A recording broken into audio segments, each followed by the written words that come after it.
नमस्कार, मैं हूं आपके साथ हेमंत कुमार। पहलगाम के आतंकी हमले के बाद से भारत का रिएक्शन जो है पाकिस्तान को लेकर के लगातार कड़ा है। संदेश लगातार कड़ा है कि चुन चुन करके मारेंगे, किसी को बख्शेंगे नहीं, दोषी चाहे कोई भी हो। प्रधानमंत्री से लगा करके देश की सरकार की तरफ से पाकिस्तान को ये सख्त संदेश दिया गया, बल्कि भारत सरकार ने कड़े कदम भी उठाए। पाकिस्तान के दूतावास पर ताले लगा दिए गए। इसके साथ साथ पाकिस्तान के जितने भी नागरिक भारत में थे वीजा पर, उन सभी को वापस जाने के निर्देश दे दिए गए। इसके अलावा और भी कई कड़े कदम उठाए गए, जिसे डिप्लोमेटिक एक्शन कहा जा रहा है। लेकिन इसके साथ साथ लड़ाई की चर्चा भी तेजी से हो रही है। भारत और पाकिस्तान के बीच में क्या एक बार फिर से जंग छिड़ने वाली है, क्योंकि सीमा पर हालात बेहद खतरनाक होते नजर आ रहे हैं। एक तरफ भारत का रवैया है जो लगातार ठोस संदेश और सख्त संदेश का है, और दूसरी तरफ पाकिस्तान है जो लगातार अपनी हरकतों से बाज नहीं आ रहा। आज के इस वीडियो में हम जरा समझने की कोशिश करेंगे कि अगर वाकई भारत और पाकिस्तान के बीच में एक बार फिर से युद्ध होता है या दोनों देशों की सेनाएं आमने सामने होती हैं, तो आखिर कौन किस पर भारी है। क्योंकि नियंत्रण रेखा पर लगातार भारत पाकिस्तान की जो सीमा रेखा है, वहां पर भी ये तल्खी देखने को मिल रही है। जहां पाकिस्तान लगातार सीज फायर का उल्लंघन कर रहा है, तो भारत भी जवाब दे रहा है। उधर पश्चिमी सीमा की बात करें तो राजस्थान और से जो लगती हुई सीमा है पाकिस्तान की, वहां पर अर्जुन टैंक जो है वो उतार दिए गए हैं और लगातार उनका युद्धाभ्यास चल रहा है।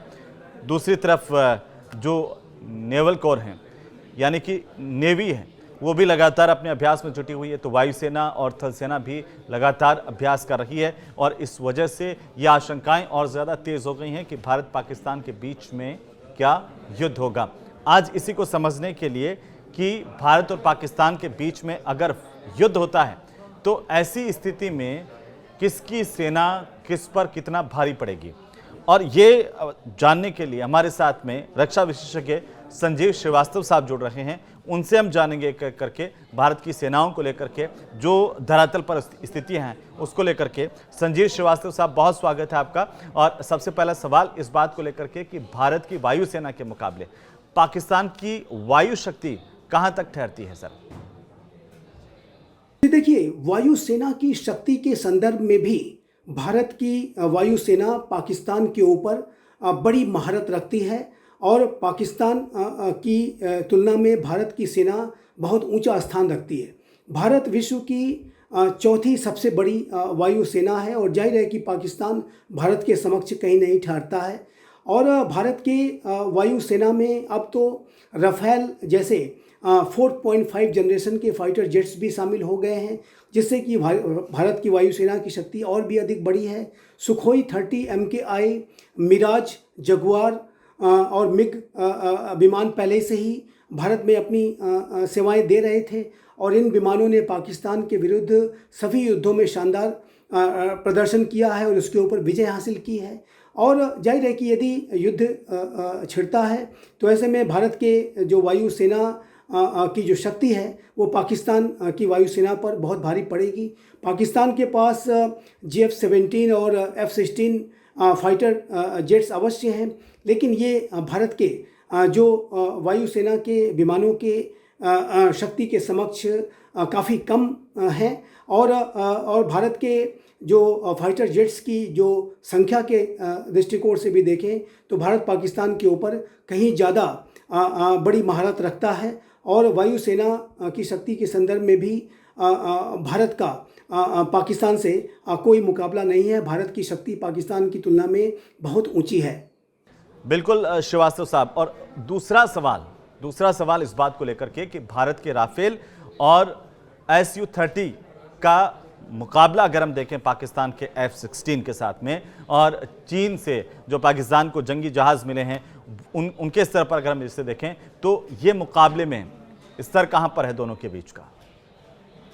ये स्पष्ट है कि भारत के Rafale, Sukhoi 30 MKI, Jaguar, Mirage, MiG जो विमान हैं, जो फाइटर जेट्स हैं, वो पाकिस्तान के चाइना के द्वारा दिए गए GF-17 और एक बेहद पुराने वर्जन के F-16 जो US के द्वारा दिए गए विमानों पर अपनी विजय को हासिल करने में पूरी तरह से समर्थ है, सक्षम है।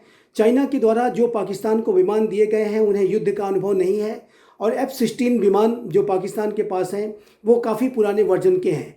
और ऐसे में ये जो भारत के एडवांस फाइटर जेट्स हैं और उनकी जो बड़ी संख्या है वो पाकिस्तान की वायुसेना पर भारी साबित होगी। उस पर एक बड़ी विजय को हासिल करने में हमारी वायुसेना पूरी तरह से समर्थ और सक्षम है। और यदि कोई युद्ध छिड़ता है तो भारत की वायुसेना पाकिस्तान के वायुसेना के द्वारा दी गई किसी भी चुनौती पर पूरी तरह से विजय हासिल करेगी, इसमें कोई दो राय नहीं है। बिल्कुल श्रीवास्तव साहब, लेकिन भारतीय नौसेना की शक्ति और पाकिस्तान की नौसेना की शक्ति कितनी है इस वक्त और कैसी है, कैसे हम इसे देखें? देखिए, नौसेना की शक्ति के संदर्भ में भी भारत की नौसेना पाकिस्तान की तुलना में बहुत अधिक शक्तिशाली है। भारत की नौसेना में जाहिर है कि वेसल्स की संख्या 293 है, जबकि पाकिस्तान 121 वेसल्स ऑपरेट करता है। और भारत के पास 2 एयरक्राफ्ट कैरियर्स हैं, INS विक्रांत और INS विक्रमादित्य, जबकि पाकिस्तान के पास कोई एयरक्राफ्ट कैरियर नहीं है। भारत के पास 13 डिस्ट्रॉयर्स हैं, जबकि पाकिस्तान के पास कोई डिस्ट्रॉयर नहीं है। भारत के सबमरीन्स की संख्या 18 है, जबकि पाकिस्तान 8 सबमरीन्स की क्षमता रखता है। तो जाहिर है कि नौसेना की शक्ति के संदर्भ में भी भारत की नौसेना पाकिस्तान की तुलना में बहुत बड़ी विशाल शक्ति रखती है।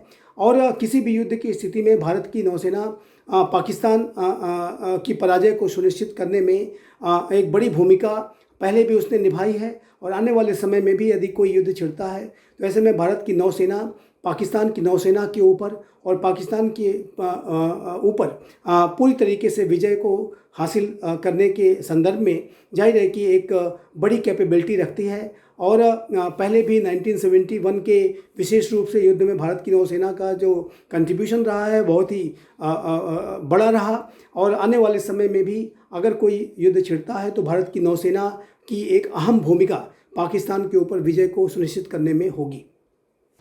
अब देखिए, लगातार जब युद्ध होता है तो पाकिस्तान की तरफ से बार बार आपने तो देखा होगा सर कि कैसे युद्ध की स्थितियां जब बनती है पाकिस्तान वही गीदड़ भभकी देता है परमाणु युद्ध की। और अगर परमाणु युद्ध की स्थिति आती है दोनों देशों के बीच में तो वो स्थिति क्या होगी? भारत की तरह पहले प्रयोग ना करने की बाध्यता भी पाकिस्तान के पास नहीं है। देखिए, नाभिकीय अस्त्रों के संदर्भ में भारत की जो नीति है बहुत स्पष्ट है। भारत का जो न्यूक्लियर डॉक्ट्रिन है वो इस बात को स्पष्ट रूप से कहता है कि Bharat nuclear no first use की नीति पर चलेगा। लेकिन यदि भारत के ऊपर किसी शत्रु के द्वारा किसी नाभिकीय अस्त्र का इस्तेमाल किया गया तो भारत उसका मैसिव रिटेलिएशन करेगा। और यदि पाकिस्तान ने भारत के ऊपर किसी तरीके के नाभिकीय अस्त्र को इस्तेमाल करने का दुस्साहस किया और यहाँ तक कि यदि किसी टैक्टिकल न्यूक्लियर वेपन का भी उसने अगर इस्तेमाल किया तो भारत का जो रिटेलिएशन होगा वो मैसिव होगा। और पाकिस्तान जाहिर है कि अगले दिन विश्व के मैप से नदारद दिखेगा और उसका अस्तित्व तो नहीं बचेगा, इसमें कोई दो राय नहीं है। और पाकिस्तान के जो हुक्मरान हैं वो समय समय पर नाभिकीय अस्त्रों के इस्तेमाल की धमकियां अवश्य देते हैं, लेकिन वो अपनी कमजोरियों पर पर्दा डालने के लिए इस तरीके की धमकियां देते हैं। लेकिन यदि पाकिस्तान के हुक्मरान भारत की न्यूक्लियर डॉक्ट्रिन को ध्यान से पढ़ें और समझें तो जाहिर है कि उन्हें ऐसे बयानों को देने से बचना चाहिए। Bharat nuclear no first use की नीति पर तो अवश्य चलेगा, लेकिन यदि कोई नाभिकीय हमला भारत के ऊपर होता है तो उसका जो रिस्पांस है वो मैसिव होगा और वो पाकिस्तान के लिए अनबेरेबल होगा और वो पूरे पाकिस्तान के अस्तित्व को समाप्त करने का कारण बनेगा। तो इसमें कोई दो राय नहीं है कि नाभिकीय अस्त्रों का आज के अंतर्राष्ट्रीय सामरिक वातावरण में बहुत अधिक महत्व है। ये वेपन्स ऑफ डिटरेंस हैं, ये वेपन्स ऑफ वॉर नहीं है। लेकिन जाहिर है कि यदि किसी राष्ट्र ने इसे वेपन ऑफ वॉर बनाने की कोशिश की तो उस राष्ट्र का अस्तित्व भी मिट जाएगा, इसमें कोई दो राय नहीं है। और भारत अपने नाभिकीय अस्त्रों के इस्तेमाल को लेकर के बड़े ही जिम्मेदारी भरे भाव से चलता है और भारत का न्यूक्लियर वेपन्स को लेकर के एक इम्पेकेबल रिकॉर्ड है। लेकिन पाकिस्तान वहीं देखें तो वो नाभिकीय प्रसार के अनेक साजिशों में शामिल रहा है। डॉक्टर अब्दुल कादिर खान जो पाकिस्तान के साइंटिस्ट थे वो अपने इसी कृत्यों के लिए कुख्यात थे। तो पाकिस्तान जाहिर है कि उसके पास नापकीय अस्त्र तो अवश्य हैं, लेकिन नापकीय अस्त्रों के इस्तेमाल के संदर्भ में जो उसके द्वारा बयान दिए जा रहे हैं वो गीदड़ भपकी से ज़्यादा कुछ नहीं है, क्योंकि ये जो पाकिस्तान के हुक्मरान अच्छी तरह से जानते हैं कि यदि उन्होंने ऐसा कोई दुस्साहस किया तो वो पूरे पाकिस्तान के अस्तित्व को ही समाप्त कर देगा और भारत का जो इसके बाद जो रिटेलिएशन होगा वो मैसिव होगा, जो कि पाकिस्तान के लिए अनबियरेबल होगा।